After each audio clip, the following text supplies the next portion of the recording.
What is up guys, and welcome back to the channel. In today's video I am back on the SP404-MK2. Now, one of the problems with hardware, and I think in particular the 404 series, is that we don't have access to much menu diving.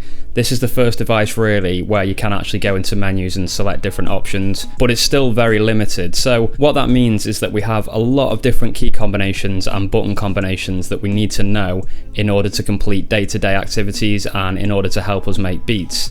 So it's really difficult remembering a lot of these, and also it can even be difficult discovering them in the first place. So in this video what I've done is rounded up some of my absolute favourites. I use these pretty much all the time now in my day-to-day beat making. So if you haven't seen these, you're definitely going to want to integrate them. It makes beat making faster and it just cures so many headaches that you may have with this device. So let's get set up on the table and I'll talk you through these shortcuts. Right guys, so here we are down at the SP404-MK2, and this is my custom skin. Now, I had 5 of these available, 3 have already sold. Thank you so much to the people that picked those up.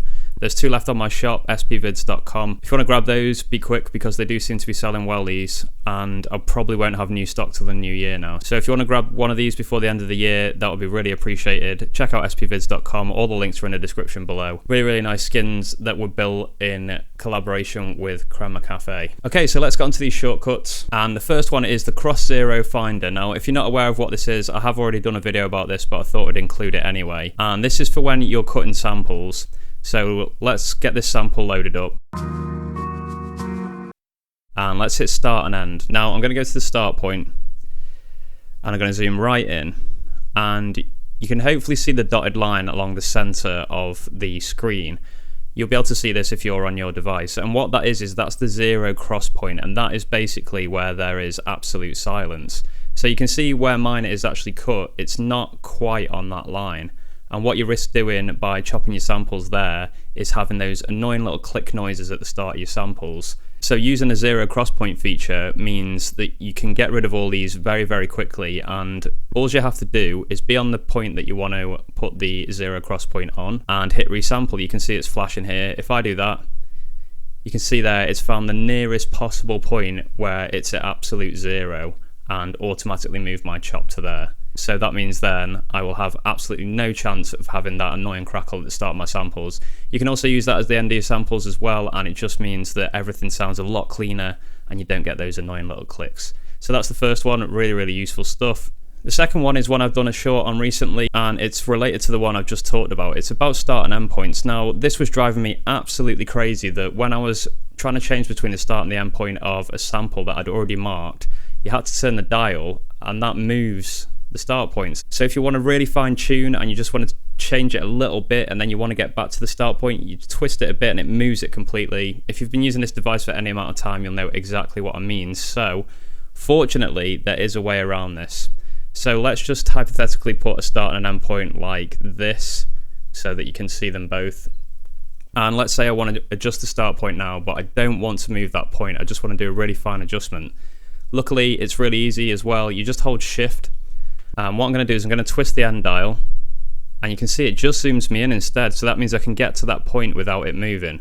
And if I want to shift to the start point now, well, sorry, no pun intended by saying shift there, but I hold shift and I twist the start marking dial, and there we go again. It's not moving it, it's zooming me in, and then I'm free to be able to move it however I want. So that is really handy stuff. And that has saved me a lot of headaches over the past couple of days when I've been making beats, maybe even weeks actually. It's really handy. That's probably one of my favourite on the list, to be honest. Okay, this is another one that came up in the comment section the other day because I'd done an old video about buses, and this feature hadn't actually been released at the time that I recorded that video, but you can now mute the buses on 3 and 4. Now this is super handy because I use my buses for master effects, and one of the things that you don't want is you don't want them on when you're resampling because you only want them to be on the very last signal.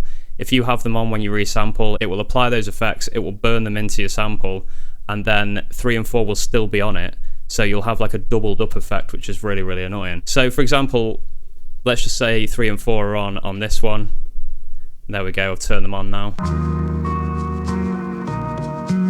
And for whatever reason, let's just say that I don't want that effect on.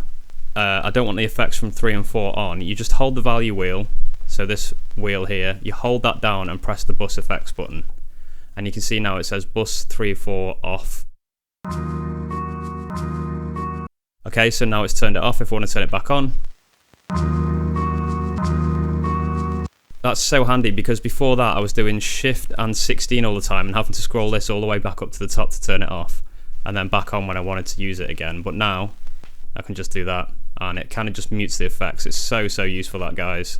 You'll definitely be using that one if you didn't know about it already. Okay, you may have seen me using this one already, which I've just been doing, but it's shift and exit to pause samples. Now there's a couple of ways you can actually do this, and one of them is robbed from the SP404-SX or A. It's kind of a little hack that I found out about a long time ago, that if you want a sound to stop, just hit record and then press exit and all the sounds are stopped. Now there's also the way you can do it with exit, where you smash it 4 times, but it's so annoying. You can see there it's come up saying stop on the screen, but it's just too many buttons to press every time you want to stop all the samples. So you can either do record and exit, or now something that Roland have actually caked in to be able to use this as a proper function is shift. You hold shift and press exit, and you can see the stop comes up again. So that's another way of stopping it. So there's actually 3 different ways of stopping the samples there, but I find shift and exit actually the most intuitive now. I just find that really easy to do and really fast as well. That's so useful if there's a sound playing on one of the banks and you can't find it. Save you scrambling through all the banks, you can just do shift and exit and it'll stop absolutely every single sound. Okay, the next tip is clearing all the samples on a bank. Now I'm not actually going to go through and do this because I don't want to delete the stuff that's on this bank, but again, it's really easy to do. You hold delete and you press exit, and you can see here now I'm on bank E and it's saying delete bank E.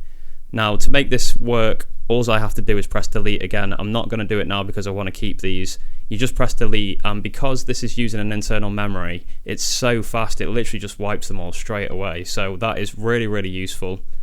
And I guess actually that will probably depend on how long the samples are that are actually on your pads, but I tried it before just to confirm this before I did the video, and it wiped it so quickly. So if you change your mind and don't want to do that, you just hit exit and it comes out of it. But yeah, hold delete, press exit, and you can see delete bank E. I don't want to do it. Delete if you do want to do it. I don't want to, so I'm just going to press exit. Okay, this is another one that I've done a video about, but there's still people asking about this. How do you preview sounds when you're importing? It's really easy, this one, guys. So if I go to Shift and 14 to import a sample, import from SD card, sample, and I'm going to go to SPVIDZ. Again, a shameless plug, but all these packs are available on SPVIDZ.com if you want to support what I'm doing here. Going to go to Lo-Fi Drums Volume 4, going to go to Hats, and now instead of importing those, listening to what they sound like, figuring out they don't fit your beat and then deleting them, all you have to do is press subpad, and you can preview the sound and you can jog through with the wheel. And there you go, super simple stuff. That means you can preview it, and let's say I want to put that on 15, do that, enter, and we've got that sound on the pad that we want. That's really useful.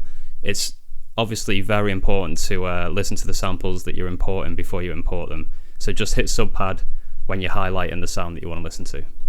Okay, this was an interesting one. How do you affect a sample that isn't currently playing? So I've got a drum loop here, and let's say I want to play around with the parameters of pad 1, but I can't really do that because 16's playing.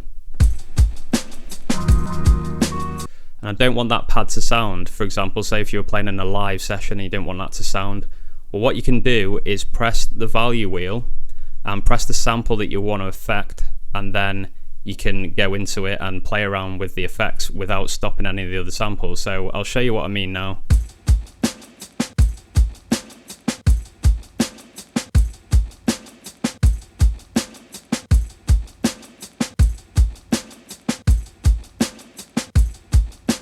So hopefully you can see there, I pointed at the screen to show you that hopefully you can see that it changed from E16, the pad that was playing, to E1. I'll just show you again quickly. And that means there then that you are on E1 and you can change whatever you want to with that particular pad. You could see I went in and started changing the start and end point. Whatever you wanted to do, you could then do that while this one's playing. So that's another quite handy tip. Personally, I've never had to use that, but a few people have actually asked about that one, so that's how you do it. Okay, the last point that I've got for you, and it's another handy one, it's keeping the effect parameters on the screen because they flash on and off so quickly. So let's say we're on pad 1 and let's say we want to do a reverb. Now watch how quickly the parameters leave the screen.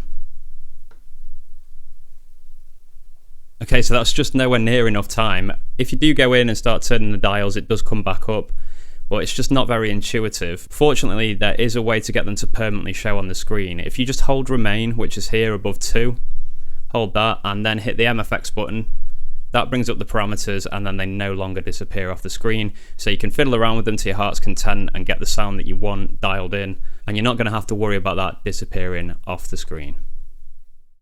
Right guys, that is it for this one. I hope these shortcuts were useful for you. I'm sure they are. If you've got any of your own which I've missed in this video and you think they're worth knowing, leave them in the comments below and help the community out. That would be really, really appreciated. But apart from that guys, don't forget to subscribe if you're new around here. Leave a thumbs up if you like this video, and don't forget to check out all the links in the description to support what I'm doing here. I'll be back with more content soon guys. Keep making beats and take it easy. Peace!